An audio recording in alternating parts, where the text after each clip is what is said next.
নাচানাচির ক্ষেত্রে আমি খুবই বেতাল। আমি জানি আপনাকে আমি বুবলি হিসেবে ধরতে পারতেছি না। বুবলি আপু তো এমনিতেই অনেক সুন্দর, উনি নাচেনও ভালো। কিছু মিলে সিচুয়েশনটা এরকম ছিল যে আমার যে লেকিংস গুলো ছিল এটা আসলে তেমন একটা মানুষের চোখে পড়ে নাই। হয়তো এই আমি কেমন নাচতে পারি এটা দেখার জন্যই মিউজিক ভিডিওটা করছি।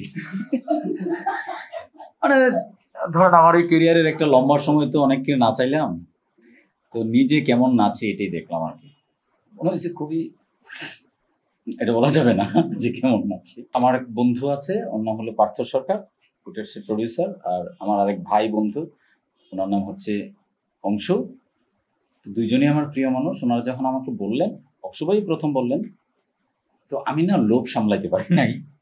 তো লোভগুলো কেন? লোভ তো মানুষের এক ধরনের, লোভে পাপ, পাপে বিনাশ। আমি জানি না আমার কি বিনাশ হয়েছে না সর্বনাশ হয়েছে। তো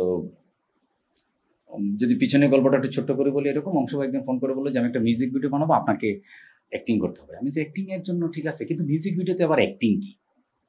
উনি তখন আমাকে ব্যাখ্যা করে স্ক্রিপ্টটা বললেন।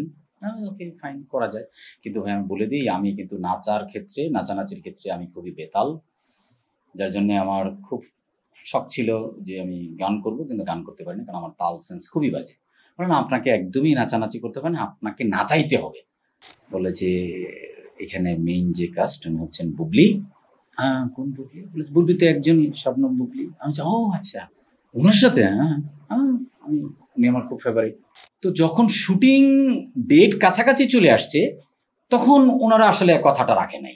ওনারা তখন বললো যে ঠিক আছে, কোরিওগ্রাফিক্যাল কিছু কাজ আছে, যে আপনি তো নাচাবেনই, কিন্তু সাথে সাথে আপনিও একটু তাল দেবেন। আমি তো পুরাই বেতাল, আমি তো ওই তালে যেতে পারবো না।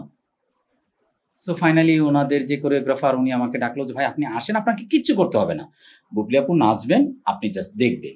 তো এই কোরিওগ্রাফার ভাই আমাকে বললেন তাইলে ভাই উনি তো এইটা করবে, ধরেন আমি বুবলি আর আপনি জীবন ভাই। আমি জানি আপনাকে আমি বুবলি হিসাবে ধরতে পারতেছি না। বলে যে না আপনি ধরেন। আমি ধরলাম তাকে বুবলি হিসাবে, এবং উনি কিছু নাচানাচি করলেন। বলে যে আপনি এটার সাথে কি করবেন? তো ইউজুয়ালি যেটা ঘটছে সেটা হচ্ছে গানটা এত বেশি রিদমিক যে আমার মতো বেতাল মানুষেরও একটা তাল চলে আসছিল। তা আমাকে যথেষ্ট ফ্রিডম দেওয়া হয়েছিল যে আপনি শুটের দিন আপনি আপনার মতোই যা খুশি তাই করবেন, আপনি যা করবেন তাই হয়ে যাবে।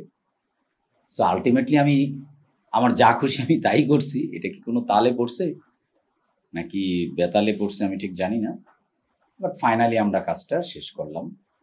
না, ওই অর্থে ডান্স আমাকে করতে হয় নাই। আর খুব বেশি যেটুকুন হয়েছে, খুব বেশি যে এনজি সেটাও না মনে হয়। আমার মনে হয় যে মেনেই নিছে যে এটা। আর জিনিসটা হয়েছে কি যে দেখেন, বুবলি আপু তো এমনিতেই অনেক সুন্দর, উনি নাচেনও ভালো, গানটাও চমৎকার, সেটিংসটাও খুব সুন্দর।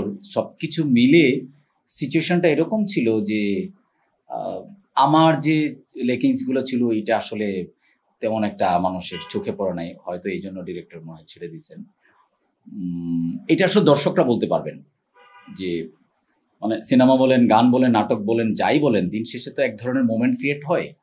তো যদি মোমেন্টটা ক্রিয়েট হয়ে থাকে এবং দর্শকদের সাথে এক ধরনের কানেক্টিভিটি তৈরি হয়, তাহলে তো আসলে আমি কত তালে নাচলাম কি নাচলাম না, দ্যাটস নট দ্য ফ্যাক্ট। আমার মনে হয় ভালো যে নাচাই এটা তো আমি জানি, আর ভালো নাচি কিনা এইটা আপনারা বলতে পারবেন এটা দেখার পরে, এবং দর্শকরাও নিশ্চয়ই বলতে পারবে আর কি। বিষয়টা হলো যে আমি আসলে চাইছি যে একটা এক্সপিরিয়েন্স হোক না, লাইফ তো খুবই শর্ট। তো এই এক্সপিরিয়েন্সটা যেহেতু সুযোগ আসলো, এটা কেন হাতছাড়া করবো?